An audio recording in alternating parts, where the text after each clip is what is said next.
Dans ses 320 pages, Valérie Trierweiler dresse un portrait accablant de François Hollande. Un homme cynique qui méprise ses électeurs. Il s'est présenté comme l'homme qui n'aime pas les riches. En réalité, le président n'aime pas les pauvres. Lui, l'homme de gauche, dit en privé, les sans-dents, très fier de son trait d'humour. Il aime les grands restaurants, les grands hôtels, ne mange pas mes fraises si elles ne sont pas des gariguettes, ne goûte pas aux pommes de terre si elles ne proviennent pas de Noirmoutier, et met directement à la poubelle la viande si elle est sous vide. Je me souviens d'un soir au sortir d'un repas de Noël passé chez ma mère. François Hollande se tourne vers moi avec un petit rire de mépris et me jette. Elle n'est quand même pas Jojo, la famille Massonneau. Juste avant un dîner d'État, alors qu'il me complimente sur ma tenue, il me demande soudain. Ça te prend beaucoup de temps pour être aussi belle? Oui, un peu. En même temps, on ne te demande rien d'autre. Je crois qu'il plaisante, mais non, il est froid. Je suis tellement shootée que je ne tiens plus debout. Je ne comprendrai la raison que plus tard. Les doses de tranquillisants ont été surmultipliées pour m'empêcher d'aller à Tulle.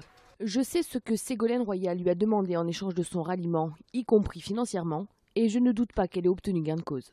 En guise de conclusion, Valérie Trierweiler laisse entendre qu'elle pourrait bientôt reprendre la plume et poursuivre le grand déballage.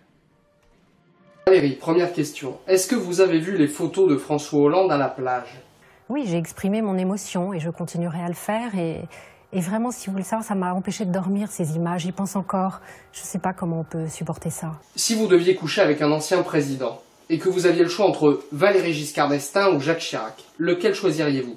Les deux, forcément. Est-ce que vous n'avez pas un peu l'impression d'être une grosse potiche qui vient casser les couilles au président?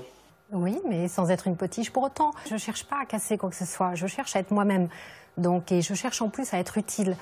D'accord, c'est un peu surprenant. Vous dites dans votre livre que très régulièrement au lit, le président essayait de passer par la petite porte. Comment l'avez-vous vécu?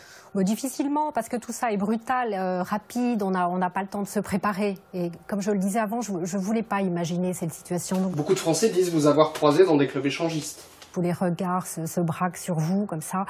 Non, j'étais pas préparée, donc il m'a fallu un peu de temps, c'est vrai, je l'ai dit. Merci beaucoup Valérie pour toutes ces réponses et à très bientôt. Tout de suite la météo.